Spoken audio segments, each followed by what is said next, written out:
So France is a melting pot, which means people do recognize that people are coming from different cultures, different sets of etiquette.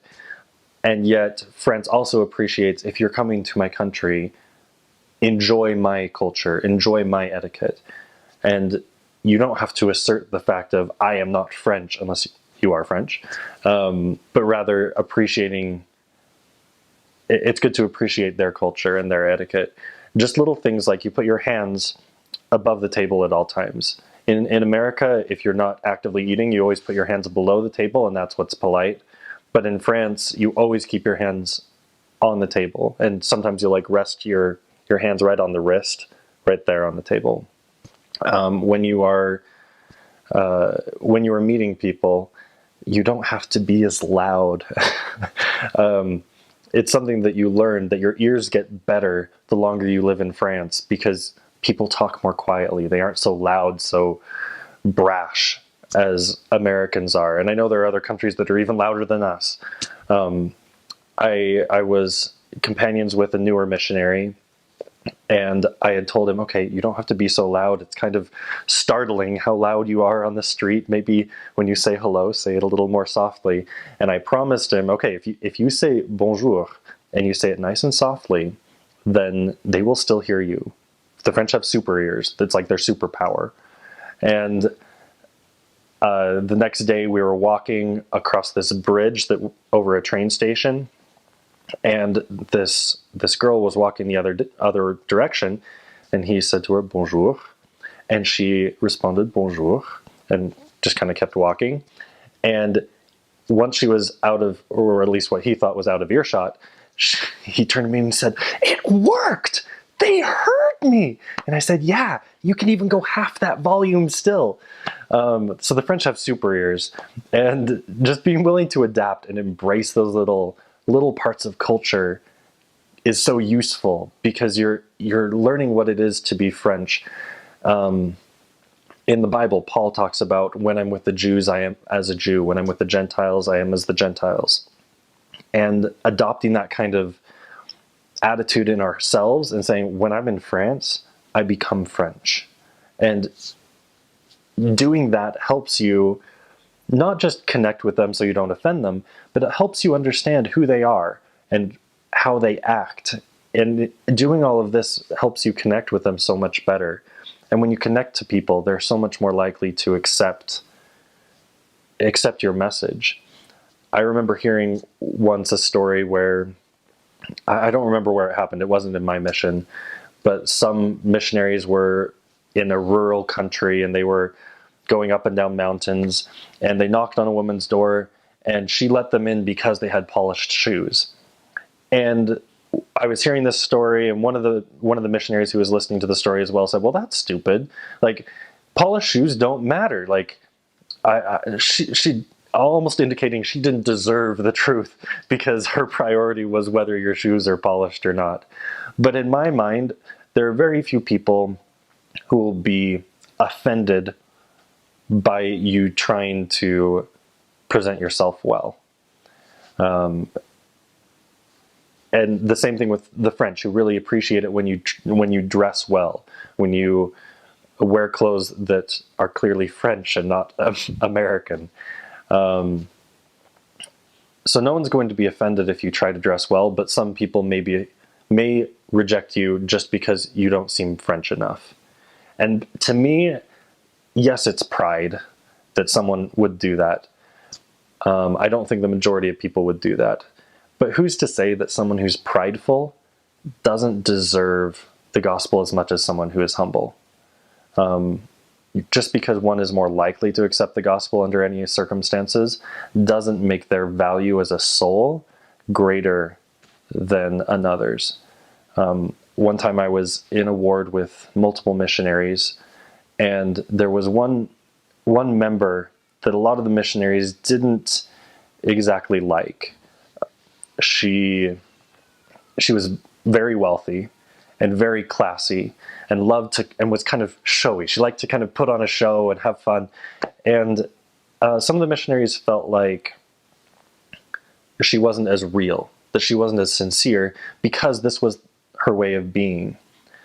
In my mind, she deserves love. She deserves truth just as much as anyone else. And I think that so often we say, oh, don't judge anyone. And in the process, we then turn around and judge people who judge others. Where really, when it comes down to it, we're all brothers and sisters. Kind of the slogan or motto of France is brotherhood, equality, and liberty.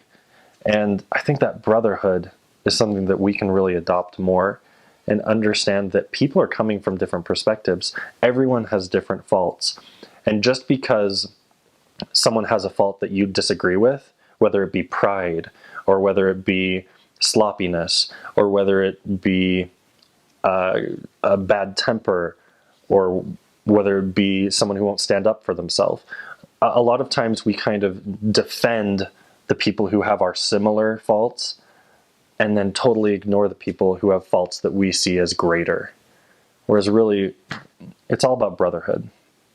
So I think embracing both the nuance of people who are counter their own culture, as well as embracing people, trying to embrace the culture ourselves, trying to connect with everyone. Etiquette, cultural do's and don'ts. Well, when you go to France and Switzerland even, don't act like an American, I suppose. Don't act like a tourist. Be very respectful. Very, very respectful. They're a wonderful people. I love the French people. They're very to the point. They'll call stupid out when they see it. You know, that's the kind of people they are, and I like that. They're more philosophical. Here in America, we have a lot of math and science and a lot of engineers and such. In France, it's a lot more. There's a lot more emphasis on philosophy and rhetoric and literature and such. So the people know how to talk, and they know how to talk to you as well. When we would go out contacting in France, we would try and make the person as comfortable as possible with us before we actually started talking about anything that had to do with religion or anything deep. Once you get a French person really comfortable with you and on talking terms with you, you can talk to them about pretty much anything. And they won't sugarcoat anything either. They'll tell you exactly what they think about it. You know, if it's religion, they might tell you, yeah, I don't like it. You know, I think that people made it up and that it has caused more grief than good. They'll tell you that. And then it's your job to bring in the gospel, you know, from our perspective, to bring in the Book of Mormon maybe.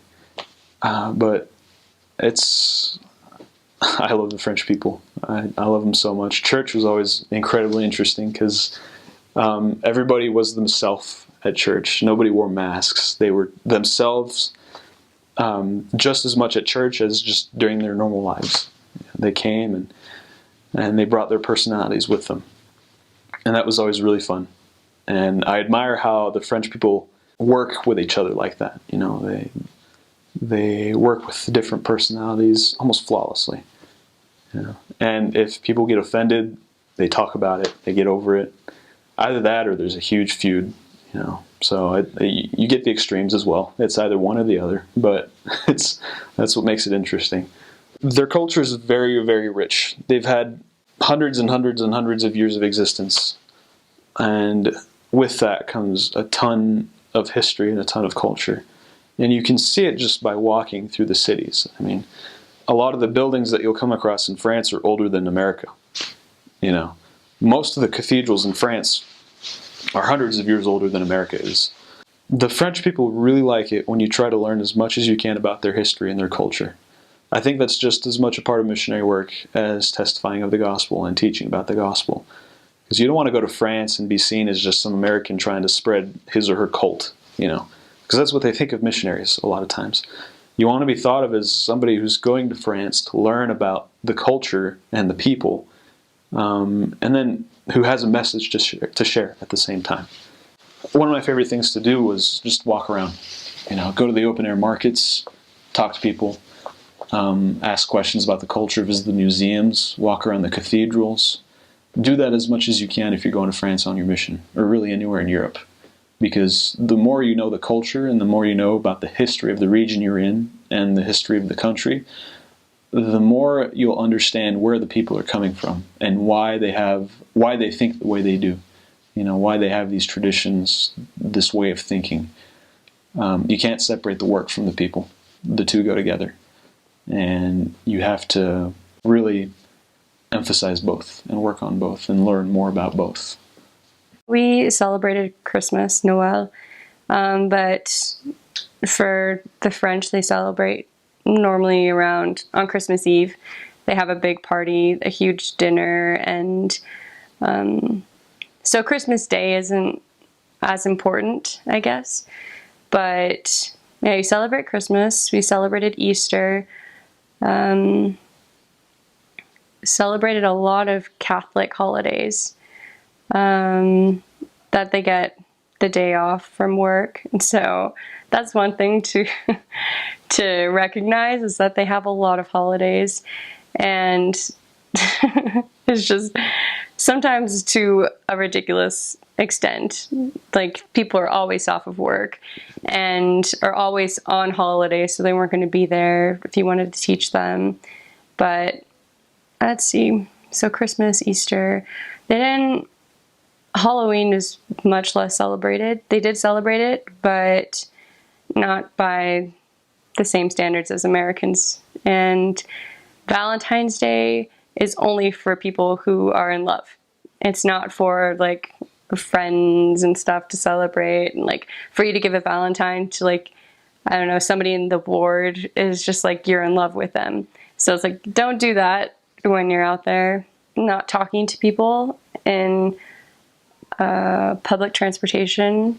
That was one thing that was really hard for me to adjust to, just because you're a missionary, so you're not going to listen to that. Like, you still have to contact people, especially on buses or trams. The people can't get away, so you just and they won't talk to you. Like, nobody talks to each other in those public transportations. They just keep to themselves. But as a missionary, you have to. And so I know one way that I tried to play it cool by just, like, you sit by them and then just like, how's your day today? And they're like, it's good. And sometimes if they saw your badge, then they're just like, oh, no. Like, they would not talk to you. But if they didn't see your badge, sometimes they would just like keep talking to you, and then you just start talking to them, and then they're like, oh, where are you from? And then you tell them, and then they're like, oh, why are you here? Are you just doing an internship, or just studying abroad? And like, actually, you like have your Book of Mormon, and you contact them, and they respect you a lot more for it than they would have if you just walked up to them and said, like, do you want to learn more about Jesus Christ? But that's one way that I try to work with public transportation and contacting. I still get anxious just thinking about it because that was a rough thing in my mission.